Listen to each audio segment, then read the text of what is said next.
इसके बाद हमारे पास जो नेक्स्ट टॉपिक है वो है डाइफेंटाइन इक्वेशन। डाइफेंटाइन इक्वेशन कैसी होती हैं देखें, पहले इसकी डेफिनेशन देखते हैं।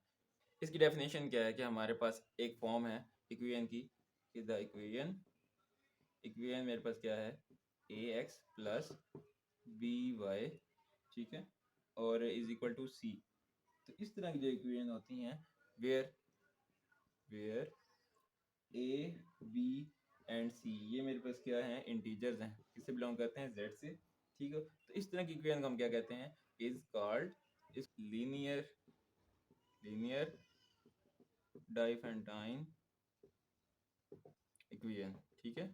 इसे हम क्या कहते हैं, लीनियर डाइफेंटाइन इक्वेशन, जो इस फॉर्म में होती है, ठीक है। इसकी एग्जांपल में कोई भी हमारे पास यहाँ हम इंटीजर लगा सकते हैं, तो वो हमारे पास क्या होगी, लीनियर डाइफेंटाइन इक्वेशन हो जाएंगी। अब इसको हम सॉल्व कैसे करेंगे, और कौन सी हमारे पास जब इस फॉर्म में होती है, मीन्स कि ये हमारे पास जब एक लीनियर डाइफेंटाइन इक्वेशन है, तो उसके सोल्यूशन भी हमने फाइंड करने हैं। सोल्यूशन किस टाइम हमारे पास होते हैं, किस टाइम हमारे पास सोल्यूशन इसका एग्जिस्ट नहीं करेगा, वो हमारे पास प्रॉपर एक थ्योरम है। इसके बाद हम वो थ्योरम देखते हैं, ठीक है। तो वो हम मेन जो कॉन्सेप्ट है डाइफेंटाइन इक्वेशन का, वो ये होता है कि जिसमें हमारे पास एक्स और वाई कोई लीनियर वेरिएबल्स हैं डिग्री 1 के साथ, और एक्स ए बी सी जो है हमारे पास वो क्या है, इंटीजर्स हैं। तो इस फॉर्म को हम फिर क्या कहेंगे, डाइफेंटाइन इक्वेशन। और अभी क्योंकि डिग्री 1 है तो लीनियर डाइफेंटाइन इक्वेशन। तो अब मेरे पास है थ्योरम। थ्योरम की पहले स्टेटमेंट लिखते हैं, उसके बाद हम इसको प्रूव करेंगे, और उसी प्रूव के बाद हमें फिर ये इस तरह की इक्वेशंस जो सी ये मैंने यहाँ साइड पे लिखी हुई है, इसको हम क्या कहते हैं, लीनियर डाइफेंटाइन इक्वेशन। इसको हमें सॉल्व करने का मेथड भी समझ लग जाएगी, और ये भी पता चल जाएगा कब ये सॉल्व होती हैं और किस टाइम ये सॉल्व नहीं होती। जी, तो हमारे पास फिर इसकी जो स्टेटमेंट है वो क्या है कि लेट ए और बी, ए बी है मेरे पास क्या है, let A and B belong किससे करते हैं, पॉजिटिव इंटीजर है, क्या है, ये क्या है, पॉजिटिव इंटीजर है, विद कि इनका जो जीसीडी है ए और बी का वो कितना है, कोई भी रैंडम डी है, ठीक हो गया। ये दो चीजें गिवन है। Then the equation A x plus B Y is equal to C, ये जो हमारे पे इक्वेशन है हैज, जिस टाइम हमारे पास ए और बी पॉजिटिव इंटीजर्स हो, उनका जीसीडी डी हो, तब वो कह रहे हैं कि हमारे पास ये जो इक्वेशन है इसका हैज नो सॉल्यूशन, इसका सॉल्यूशन हमारे पास नहीं होगा। कब कब नहीं होगा, हैज नो सॉल्यूशन इफ, कि जो हमारे पास इनका जो जीसीडी है डी, वो क्या करे, सी को डिवाइड ना करे, ठीक है। अगर इसको डिवाइड ना करे तो हमारे पास इस इक्वेशन का सॉल्यूशन नहीं होगा, ठीक है। ऑन द अदर हैंड अगर हम देखें कि इफ ये जो डी है ये क्या करे, सी को डिवाइड करे, देन हम क्या कहेंगे, then there are infinitely infinitely many solutions, ठीक हो गया। तो उसमें हमारे पास क्या होंगे, बहुत सारे सॉल्यूशंस होंगे, एक चीज होगी। अब हमारे पास क्या होंगे, इनफाइनाइटली मैनी सॉल्यूशंस होंगे। तो उन मैनी सॉल्यूशंस में से अगर हम कहते हैं कि मोर ओवर इफ, बीच में से हमने क्या कह दिया कि हमारे पास कोई एक्स नॉट और वाई नॉट, ये कोई से भी हमारे पास क्या है, इज, ये क्या है, पर्टिकुलर सॉल्यूशन है। अगर हमारे पास ये क्या है, अगर हमारे पास कोई पर्टिकुलर सॉल्यूशन है ऑफ द इक्वेशन, हमारे पास इक्वेशन के अगर ये हमने कोई सॉल्व किया, मीन्स कि इस इक्वेशन का डी सी को डिवाइड करता था तो सॉल्यूशन एग्जिस्ट करते थे, तो हमने कोई से भी दो क्या लिया, एक्स नॉट और वाई नॉट की, ये हमारे पास क्या कोई पर्टिकुलर सॉल्यूशन है इस इक्वेशन की। देन तो बाकी सॉल्यूशन जो हम फाइंड करेंगे वो कैसे करेंगे, then all the other solutions जो हैं वो हम कैसे फाइंड करेंगे, सॉल्यूशंस आर गिवन बाय वो कैसे आगे, x is equal to X not plus B over D N, और इधर कितना आ जाएगा, y is equal to Y naught minus A over D N. अब देखिए मैं एक बार इस थ्योरम की स्टेटमेंट दोबारा से रिपीट कर देता हूँ।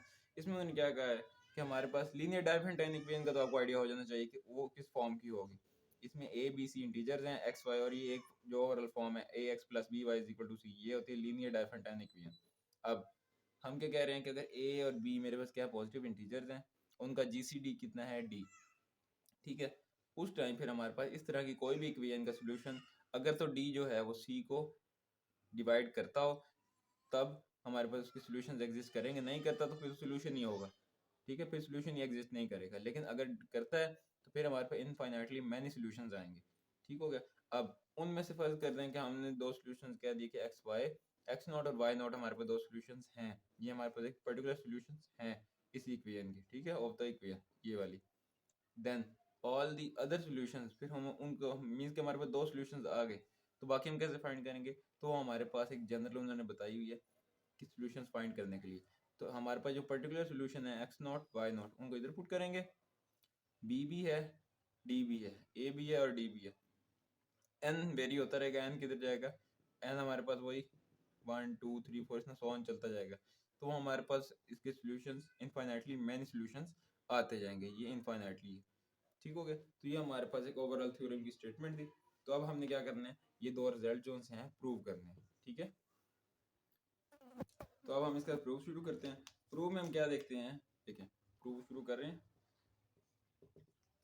तो एक केस तो हमारे पास हुआ है कि जिस टाइम ये क्या करता है, जो डी है वो सी को डिवाइड नहीं करता, तो उस टाइम तो हम सीधा सीधा कह देंगे कि हमारे पास सोल्यूशन ही एग्जिस्ट नहीं करता। ठीक हो गया। अब दूसरा केस हमारे पास क्या है कि जब सोल्यूशन एग्जिस्ट करता है, तो उसमें मैं पहले क्या कहता हूँ कि लेट द इक्वेशन, जो हमारे पास ये इक्वेशन है P Y is equal to 0, ये क्या है?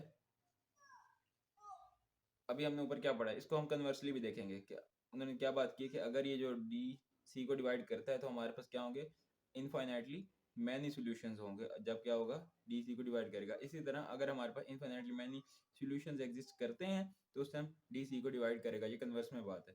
तो पहले मैं क्या कर रहा हूँ, पहले मैं ये बात लेट कर रहा हूँ और ये चीज़ प्रूव करूंगा। तो क्या है कि लेट द इक्वेशन, ये मेरे पास इक्वेशन है, इसके क्या है, हैज इनफाइनाइटली मैनी सॉल्यूशंस। ठीक हो गया कि हमारे पास इसके कितने हैं, मैनी सॉल्यूशंस हैं। ठीक हो गया। जब ये सॉल्यूशंस हैं तो उनमें से कोई हमारे पास पहले आते हैं पर्टिकुलर सॉल्यूशंस, तो वो मैंने लेट कर लिया कि ये मेरे पास एक्स नॉट और वाई नॉट हमारे पास कुछ पर्टिकुलर सॉल्यूशंस हैं। ठीक है, तो इन सॉल्यूशंस को सबसे पहले हम इक्वेशन में पुट करेंगे सच दैट कि ए x not plus B Y not, सबसे पहले मैंने ये कर दिया, इक्वेशन में पुट कर दिया। अब क्योंकि हम जानते हैं कि जो हमारे पास ए और बी का जो जीसीडी है वो कितना है, डी है। ठीक है, ए और बी का जो मेरे पास जीसीडी है, ए और बी का वो कितना आता है, डी। ठीक है, तो मैं यहाँ से क्या करूँगा फिर, अगर डी आता है तो फिर हम इस तरह लिख सकते हैं कि ए डी ए को भी डिवाइड करता है डी क्या करता है, ए को डिवाइड करता है। इसी तरह जो है डी वो बी को भी डिवाइड करता है। तो अगर इन दोनों को डिवाइड करता है तो इनके लीनियर कम्बिनेशन को भी क्या करेगा, डिवाइड करेगा। तो लीनियर कम्बिनेशन क्या हो गया इनका, ए एक्स प्लस बी वाई हो गया, और ए एक्स प्लस बी वाई किसके इक्वल है, सी के। तो यहाँ से हमने क्या प्रूव कर दिया कि फिर जो जी सी डी है वो सी को डिवाइड करता है। ठीक हो गया। हमने स्टार्ट कहाँ से लिया था कि हमने लेट किया था कि इक्वेशन के इनफाइनाइटली मैनी सॉल्यूशंस हैं। तो फिर हमने बाद में ये बताया कि जो जी सी डी है इसको हमने यूज़ किया, और वहाँ से हमने क्या बता दिया कि डी और सी आई क्या है, डी सी को डिवाइड करता है। अब हम दूसरी तरफ जाएंगे कन्वर्स वाली साइड। ठीक है, अब कन्वर्स को देखेंगे। कन्वर्स में मैं अभी हमने क्या किया था, इनफाइनाइटली सॉल्यूशन सपोज करके ये चीज़ प्रूव की थी। अब ये चीज़ लेट करते हैं कि इफ डी डिवाइड करता है सी को, ठीक है, देन अब हमने क्या शो करना है कि ये जो इक्वेशन है X plus B Y is equal to C, इसकी क्या है, इनफाइनाइटली मैनी सॉल्यूशंस एग्जिस्ट करते हैं। ठीक है, हैज इनफाइनाइट सॉल्यूशंस। ठीक है, ये चीज़ अब हमने क्या कहते हैं, अगर ये हमने क्या करनी है, प्रूव करनी है। ये पिछला कॉन्सेप्ट के सेंस हम जानते हैं कि ए और जो बी है उनका जीसीडी कितना है, डी। तो इसी को अब हम यूज़ करेंगे। तो अगर ये जीसीडी डी है तो क्या मतलब कि जो डी है ये ए को भी डिवाइड करता है और डी है ये बी को भी डिवाइड करता है। तो अगर ये डिवाइड करता है तो फिर हमारे पास दो इंटीजर्स एग्जिस्ट करेंगे, ई और एफ। मैंने कह दिए कि जो मेरे पास ए है वो डी ई के और बी जो है वो डी एफ के इक्वल होगा। ठीक हो गया तो अब ये मैं ए और बी की जो वैल्यूज़ हैं यहाँ इसमें पुट करूँगा, तो मेरे पास ये क्या बन जाएगी, ये बन जाएगी D E X plus B D F is equal to C. पहले तो ये हो गया। यहाँ से मैं क्या करता हूँ, यहाँ से मैं डी कॉमन ले लूँगा, ठीक है, इधर भी डी आ रहा है, इधर भी डी आ रहा है, तो कॉमन ले लूँगा। यहाँ क्या रह जाएगा, ई एक्स प्लस बी एफ, और इधर डी कॉमन लेके इधर लाके डिवाइड कर दूंगा, तो ये मेरे पास ये चीज़ आ गई, ठीक है। इसको मैं क्या देता हूँ, कोई सी वन कह देता हूँ ठीक है।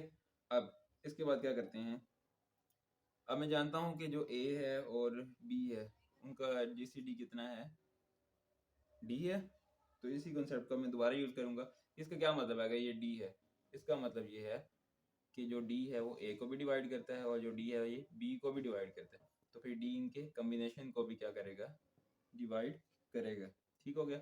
और ये हमने पीछे एक प्रेपोजिशन पढ़ी है कि डी अगर ए बी का क्या है, जीसीडी है, तो वो इनकी लीनियर कॉम्बिनेशन के इक्वल भी होता है, ठीक हो गया। तो ये मैंने लिख दिया डी को इसके इक्वल अब मैं क्या करता हूँ, सी से इन सारे को मल्टीप्लाई कर देता हूँ, तो ये सी वन से मैंने मल्टीप्लाई कर दिए सारे को, इधर भी सी वन ए एक्स प्लस इधर भी सी वन बी वाई, ठीक है। तो सी वन की वैल्यू कितनी है, वो है सी वन की वैल्यू हमारे पास ये है तो ये आ जाएगा सी ओवर डी, इधर डी और इधर कितना आ जाएगा, यहाँ मैं लिख लेता हूँ एक वाई अंदर सी वन एक्स प्लस इधर बी को वाई अंदर सी वन वाई ये कैंसिल हो जाएगा, तो इधर आ गया सी और इधर कितना हो गया, ये मेरे पास कोई सी वन कॉन्स्टेंट था, तो इसलिए मैं क्या करता हूँ, इंटीजर है ना, एक्स भी इंटीजर है, सी वन भी इंटीजर है, ठीक है। जैसे फर्ज करें ये टू इंटीजर है, थ्री भी इंटीजर है, तो इन दोनों को अगर मल्टीप्लाई करवा दूँ तो ये सिक्स जो आएगा वो भी इंटीजर ही होगा, इसलिए मैं क्या करता हूँ, यहाँ पे लिख देता हूँ ए के साथ कोई एक्स नॉट, ठीक है, प्लस बी के साथ भी कोई वाई नॉट लिख दिया, ठीक हो गया। तो यही मेरे पास क्या है, पर्टिकुलर सॉल्यूशंस आ गए। तो अब हम क्या करेंगे, ये मेरे पास क्या है, this as a solution, particular solution जब आ गए तो इसका क्या मतलब है कि इसके इंटीग्रल और भी इनफाइनाइटली मैनी इंटीग्रल सॉल्यूशंस होंगे, तो इसलिए मैं कहूँगा this equation has infinitely many integral solutions, ठीक हो गया तो ये मैंने क्या कह दिया कि इसके मैंने इंटीग्रल सॉल्यूशंस एग्जिस्ट करते हैं। तो ये तो था पार्ट ए, जिसमें मैंने क्या चीज़ प्रूव की। देखें थ्योरम मेरे पास कहाँ से कहाँ तक है। पहले हमने ये बताना है कि अगर तो ये डी जो है सी को डिवाइड नहीं करता, सॉल्यूशन एग्जिस्ट ही नहीं करता, वो तो बात यहाँ होगी, ठीक है। उसके बाद हमने क्या बात की कि अगर ये डी जो है सी को डिवाइड करता है तो इनफाइनाइटली मैनी सॉल्यूशंस होंगे, और उल्टी बात क्या है कि अगर इनफाइनाइटली मैनी सॉल्यूशंस हैं तो फिर डी सी को डिवाइड करेगा। तो पहले मैंने ये काम किया, उसके बाद इसका कन्वर्स भी कर दिया। तो अभी तक हमने यहाँ तक बात कर ली है, ठीक है। अब जहाँ जैसे मोर ओवर से शुरू हो रहा है, ये मोर ओवर, ये पार्ट बी शुरू हो रहा है इसी का। इसमें क्या कह रहे हैं कि हमारे पास अगर दो पर्टिकुलर सॉल्यूशन हमें मिल जाएं, इसके ऊपर हमने क्या कहा था कि हमारे पास सॉल्यूशंस होंगे, तो यहाँ हमने कहा कि अगर हमारे पास दो पर्टिकुलर सॉल्यूशन पहले आ गए तो हम फिर उससे बाकी इनफाइनाइटली मैनी सॉल्यूशंस कैसे लेंगे। तो अब हमने पार्ट बी में क्या करना है, जो मैं इसको रेज करके अब करूंगा, उसमें हम इन दोनों को प्रूव करेंगे। ये इसी थ्योरम का सेकंड पार्ट होगा। तो अब हमने क्या करना है, हमने थ्योरम का बाकी पार्ट प्रूव करना है, उसमें हमने ये इन दोनों को प्रूव करेंगे। तो इसके लिए क्या करेंगे, तो अब हम क्या करते हैं, इनफाइनाइटली मैनी सॉल्यूशंस के लिए हमने ये फाइंड करने हैं। तो इसके लिए मैं क्या लिखता हूँ कि now for obtaining infinitely many solutions, तो इसलिए हम क्या करेंगे, मैं लेट करता हूँ, let x not and y not, ये मेरे पास क्या है, be the solutions of the equation. वो इक्वेशन जो मेरे पास है वो क्या है, A x plus B Y is equal to C है, ठीक है। तो इसमें जब मैं पुट करूँगा ये सॉल्यूशंस, तो मेरे पास क्या आ जाएगा, a x not plus B Y not is equal to c. तो अब मेरे पास एक इक्वेशन आ गई ये वाली और एक आ गई ये वाली। तो मैं क्या करता हूँ देखें, मैं इनको ऐसे लिख देता हूँ कि ए x not plus B Y not is equal to a x plus B y. इसके बाद क्या करेंगे, a x minus a x not is equal to b Y not b y. यहाँ से ए कॉमन लिया तो एक्स माइनस एक्स नॉट, इधर से बी कॉमन लिया वाई नॉट माइनस वाई, ये आ गया। अब क्योंकि हम जानते हैं सिंस कि ए और बी जो हैं उनका आपस में जीसीडी कितना है डी, ठीक है। तो क्या मतलब कि डी जो है मेरे पास यहाँ पे वो ए को भी डिवाइड कर रहा है और डी जो है बी को भी डिवाइड कर रहा है। तो मेरे पास क्या एग्जिस्ट करेगा फिर, कोई रैंडम A1 और B1 एग्जिस्ट करेंगे सच डैट कि ए जो है वो किसके इक्वल आ जाएगा DA1 के, और जो बी है, ठीक है, जो बी है वो किसके इक्वल आ जाएगा DB1 के। ये चीज़ आ गई। अब ये मेरे पास ए और बी की वैल्यूज आ गई, इसको वापस में क्या करता हूँ ऊपर पुट कर देता हूँ ये यहाँ पर। तो क्या आ जाएगा, ये मेरे पास आ जाएगा A1 D, साथ में कितना आ जाएगा x minus X not is equal to, यहाँ कितना आ जाएगा B1 D, साथ में कितना आ जाएगा y नॉट माइनस वाई, ये आ गया।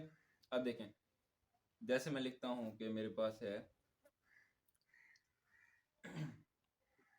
b इज इक्वल टू ए सी, तो इसका क्या मतलब होता है कि ए भी बी को डिवाइड कर सकता है। मतलब क्या है, इसका मतलब है कि ए भी बी को डिवाइड कर सकता है और सी भी। इसी तरह आप यहाँ पे देखें, यहाँ पे मेरे पास क्या है, दोनों टर्म्स हैं। तो B1 जो है उसके लिए यहाँ पे दो मल्टीपल्स हैं, ये वाले भी और ये वाले भी। इसी तरह इन दोनों के लिए यहाँ पे एक B1 है और एक दूसरी टर्म है। तो पहले मैं क्या करता हूँ कि ये जो दो टर्म्स हैं, एक ये टर्म है और दूसरी ये टर्म है, कि जो B1 है ये किसको डिवाइड करती है, ये डिवाइड करती है A1 और x माइनस एक्स नॉट को, ठीक है। तो अब देखें जो B1 है वो A1 और x माइनस एक्स नॉट को डिवाइड करता है, तो साथ ही हम ये भी लिख सकते हैं कि B1 जो है वो x माइनस एक्स नॉट को डिवाइड करता है, ठीक हो गया। तो अगर ये करता है तो फिर मेरे पास क्या एग्जिस्ट करेगा, कोई भी n एक एग्जिस्ट करेगा इंटीजर z से, सच डैट कि x माइनस एक्स नॉट जो है वो किसके इक्वल आएगा B1 n के, ठीक हो गया। तो यहाँ से B1 की जो वैल्यू है वो कितनी आएगी, देखें B1 मेरे पास ये इधर है तो ये B ओवर D आ जाएगा।